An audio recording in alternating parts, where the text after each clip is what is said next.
Welcome students to Knowledge Bank Physics. So as I promised in the last video, this is the timetable for our units and dimensions chapter. And इस chapter के अंदर हमारे अभी 1 2 3 4 5 6 7 videos बचे हुए हैं, ठीक है। और उन 7 वीडियोस को हम 7 डेज में कंप्लीट करेंगे. So this chapter will go on up to Monday. Okay, go on up to Monday. Now, as our timetable includes video 6, so today is the video 6 for measurement of mass, range of mass, measurement of time. So video 7 8 is for error, okay, which will be up to Wednesday. Now video 9 10 is up to dimensional analysis, and I know video 11 and 12 are cutting the frame, but they are about vernier calipers and screw gauge. So I'll recommend you to just note it down anywhere, or मैं तो इसी हिसाब से चलूँगा ही. So okay, now let's get started with video 6. Okay, now let me remove this.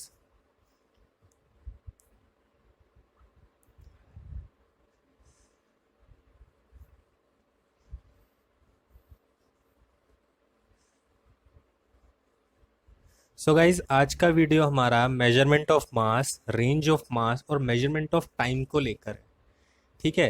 तो measurement of मास के बारे में स्टार्ट करते हैं. तो वीडियो 6 हमारा है. सो वेलकम आप सभी का नॉलेज बैंक में. Okay, now let's get started.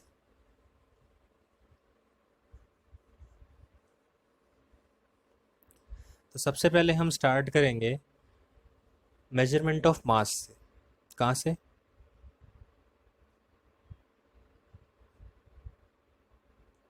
Measurement of मास. अब ये मेजरमेंट ऑफ मास क्या है?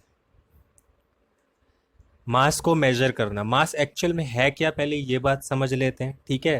पहले तो सिंपल सी बात बताओ मुझे कि मास का एसआई सिस्टम क्या होता है? केजी. यानी मास की एसआई यूनिट क्या है? KG, right. मास की एसआई यूनिट क्या है? केजी. अब ये केजी क्या होता है, इसका डेफिनेशन क्या होता है, और मास एक्चुअल में है क्या, ये बात हम समझेंगे. तो मास को समझाने से पहले मैं आपको समझाना चाहूँगा मैटर. 9th क्लास में सबसे पहले बताया जाता है मैटर, ठीक है, लेकिन फिर भी मैं एक बार आपको सही से समझा रहा हूँ, ठीक है. मान लो आपके पास दिस पर्टिकुलर शेप, ये कैसे भी शेप है, मुझे नहीं पता क्या है, ठीक है. मान लो ये क्या है? ये हमारे यूनिवर्स है.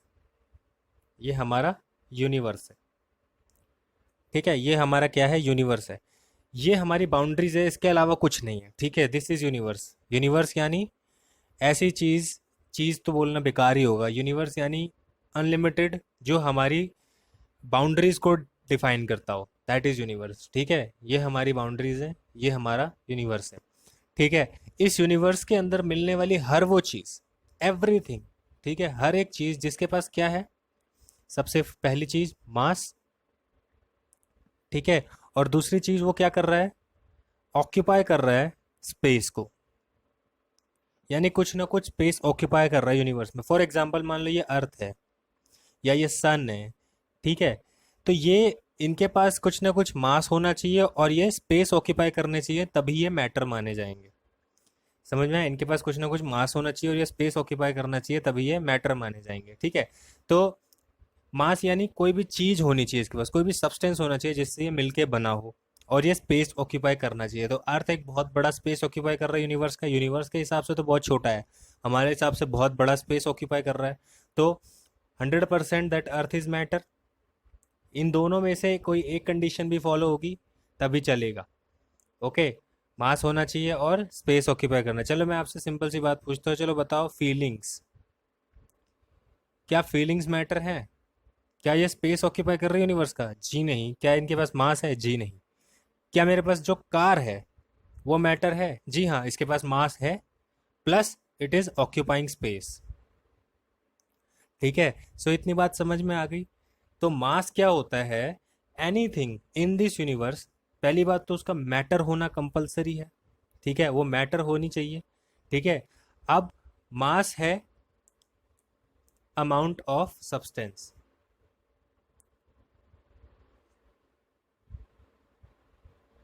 ये क्या कह रहे हो? ये तो मोल होता है ना, अमाउंट ऑफ सब्सटेंस. जी नहीं, मैं बताता हूं.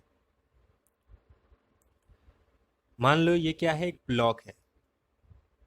क्या है? एक ब्लॉक है, किसी भी चीज़ का ब्लॉक हो सकता है, कार्डबोर्ड हो सकता है, शुगर हो सकता है, कुछ भी हो सकता है, ठीक है, कोई भी क्रिस्टल है। क्या इसमें कोई चीज़ लगी है इसको बनाने के लिए? फॉर एग्जाम्पल ये शुगर है, तो इसके अंदर क्या है, ग्लूकोज है या सुक्रोज है? सुक्रोज नहीं, सुक्रोज। इसके अंदर सुक्रोज है। सुक्रोज क्या है, मटेरियल है कोई, जो कि किससे बना है, एटम से, मॉलिक्यूल से, ठीक है। तो सुक्रोज है, यानी इसके पास मास है। कोई भी अमाउंट ऑफ सब्सटेंस लगा होना चाहिए उस पर्टिकुलर ऑब्जेक्ट को बनाने में जिसको हम पढ़ रहे हैं, ठीक है, वो क्या है, मास है, ठीक है। अब जो मास है, मास का इंटरनेशनल स्टैंडर्ड ऑफ यूनिट्स ने बताया हुआ है कि kilogram is the fundamental unit, ठीक है, kilogram is the fundamental unit for mass and mass is a fundamental quantity, ठीक है। तो वो क्या है, international standards for weights and measures.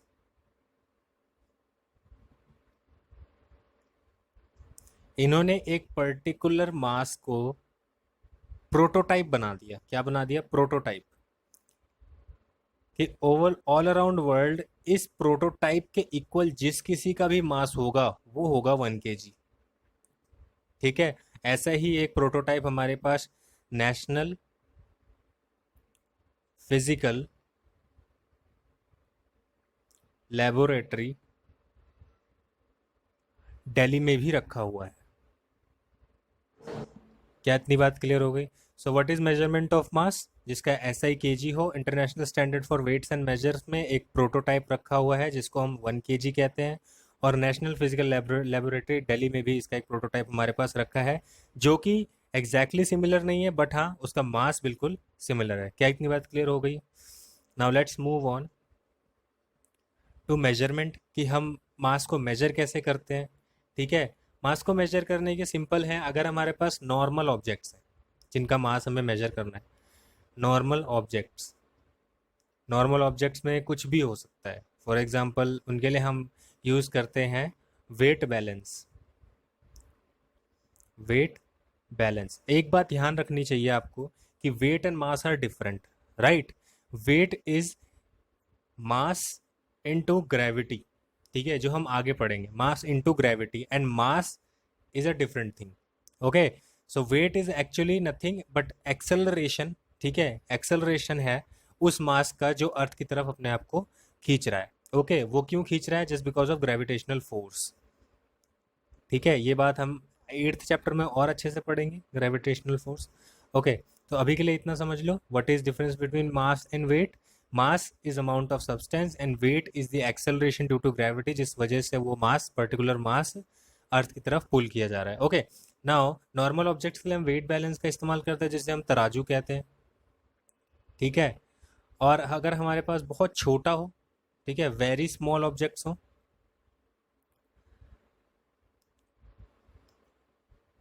ठीक है, तो उनके लिए हम यूज़ करते हैं वेरी स्मॉल ऑब्जेक्ट्स, जैसे एटम्स हो गए, मॉलिक्यूल्स हो गए, ठीक है। इन सब के वेट को मेजर करने के लिए या फिर इन सब के मास को मेजर करने के लिए हम क्या करते हैं, हम यूज़ करते हैं यूनिफाइड एटॉमिक मास का। यूनिफाइड एटॉमिक मास, ये आपका केमिस्ट्री से रिलेटेड है, यूनिफाइड एटॉमिक मास, ओके। या फिर इसको हम एटॉमिक मास यूनिट भी कहते हैं। So one unified atomic mass is equals to one atomic mass unit, that is equals to 1 upon 12 of carbon 12 isotope. Okay, carbon 12 isotope का mass. So this is the particular definition for one unified mass और atomic mass unit. क्या इतनी बात clear हो गई? लेकिन अगर हमें बहुत ज़्यादा बड़े ऑब्जेक्ट्स का मास कैलकुलेट करना हो, बहुत ज़्यादा बड़े ऑब्जेक्ट्स का मास कैलकुलेट करना है, फॉर एग्जाम्पल अर्थ हो गया, सन हो गया, ठीक है, अर्थ, सन, मून, स्टार्स, तो इनके लिए हम क्या करते हैं, इनके लिए हम यूज करते हैं ग्रेविटेशन कॉन्सेप्ट, ग्रेविटेशनल कॉन्सेप्ट। जैसे आप सबको पता होगा कि एक सिंपल सा फॉर्मूला होता है, G m1 m2 by r square, where these are two big masses and this is gravitational constant, this is distance between that masses and this is the force. अगर हमें दो मासेस के बीच का force पता है और ये एक कांस्टेंट है और उनके बीच का डिस्टेंस पता है तो हम मासेस को कैलकुलेट कर सकते हैं, प्रोवाइडेड हमें एक मास पता होना चाहिए.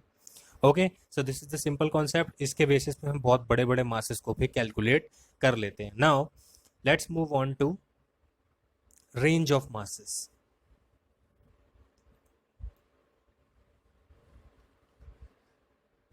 रेंज ऑफ मासेस, तो जैसे कि मैंने आपको लेंथ में बताया था वैसे ही रेंज ऑफ मासेस यहाँ पर भी है. यहाँ पर बहुत छोटी छोटी चीज़ें आपको ध्यान रखनी है. मैं आपको एक इमेज यहाँ पर डिस्प्ले कर रहा हूँ इस वक्त, ठीक है. आप उस इमेज को ध्यान से देखो, ठीक है, और पता चल जाएगा कि रेंज ऑफ मासेस क्या होता है. सिंपल सी चीज़ है, ठीक है. मैं इसको बहुत ज़्यादा डीप में नहीं जाने वाला हूँ क्योंकि हमें पता है कि सबसे बड़ी यूनिट और सबसे छोटी यूनिट क्या होनी चाहिए, ठीक है.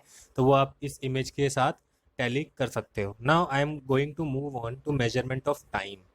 ठीक है, रेंज ऑफ मास क्या है, बहुत सिंपल सी चीज़ है. सबसे छोटी यूनिट क्या है, सबसे बड़ी यूनिट क्या है. वैसे हमारी नॉर्मल जो फंडामेंटल है वो केजी है, ठीक है. फिर उसके बाद क्विंटल होता है, टन होता है, मैट्रिक टन होता है, ठीक है, ग्राम होता है, पाउंड होता है. ये सब अलग अलग तरह की यूनिट्स हैं जिनके थ्रू हम मास को मेजर करते हैं, ठीक है. अब आगे चलते हैं टाइम के केस में, ठीक है. What is time? देखो, टाइम का कोई डेफिनेशन नहीं है मेरे हिसाब से. तो time is actually what we are experiencing right now, ठीक है. टाइम कुछ नहीं है और टाइम सब कुछ है मेरे हिसाब से.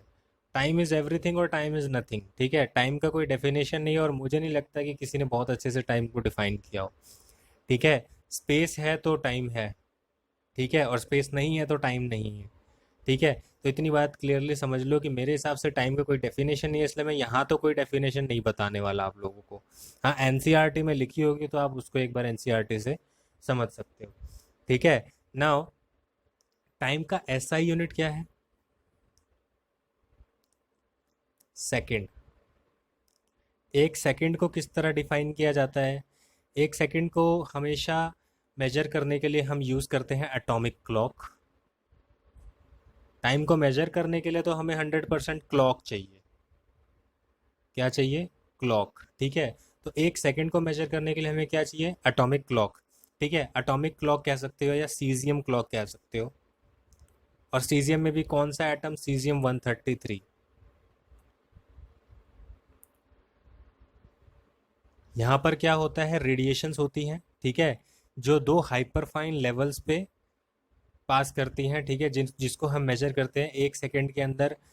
एक नंबर होता है बहुत बड़ा सा, ठीक है, 9, ऐसे ही कुछ नंबर है, मुझे भी क्लियरली याद नहीं आ रहा है. 9192631770, I think this is the number. I am not that sure that these much of radiations, ये सारी रेडिएशंस जब पास होती हैं कॉरस्पॉन्डिंग टू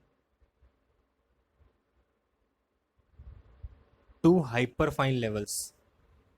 ये बहुत ज़्यादा डीप है, ठीक है. ये मुझे नहीं बताना चाहिए, ये आपको सिर्फ एनसीईआरटी से एक बार पढ़ लेना है और याद कर लेना है. इसमें बहुत ज़्यादा रॉकेट साइंस नहीं है, जैसा है वैसा ही याद करना पड़ेगा.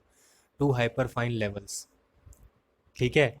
तो this is the clock. Atomic clock का यूज़ करते हैं हम लोग टाइम को मेजर करने के लिए. ओके, सो अभी फ़िलहाल मेरे हिसाब से तो इतना ही आपको याद रखना है, ठीक है. हाँ, एक बात और, हमारे पास ऐसे ही एक caesium clock national physical laboratory Delhi में रखा हुआ है, ठीक है. हम क्या करते हैं, इससे इंडियन स्टैंडर्ड टाइम को मेजर करते हैं या मेंटेन करते हैं. इंडियन स्टैंडर्ड टाइम को हम मेंटेन करते हैं. And one thing more, this is very very accurate. ये क्लॉक बहुत ज़्यादा एक्यूरेट होती है. ओके, अभी मेरे हिसाब से यहाँ तक ही इतना बताना सही होगा, ठीक है. नाउ नेक्स्ट क्लास से हम एरर की तरफ मूव करेंगे. Hope you guys understanded all the concepts in this video. वैसे कॉन्सेप्ट्स नहीं थे, था तो सारा थ्योरी, लेकिन अगर आपको समझ में आ गया तो बहुत अच्छी बात है. अगर समझ आ गया है तो प्लीज़ लाइक द वीडियो, और अगर आपको लगता है कि मैं आपको और अच्छे से चीज़ों को समझा सकता हूँ, so you can subscribe the channel और आप बेल नोटिफिकेशन ज़रूर दबा लें ताकि आप कोई नोटिफिकेशन मिस ना करें. और अगर आपको लगता है कि आपके जैसा ही दूसरे आपके फ्रेंड्स को भी समझ आए तो please share the video to your friends. And thank you so much for watching and enjoy learning और बचाते रहो। Okay, thank you so much.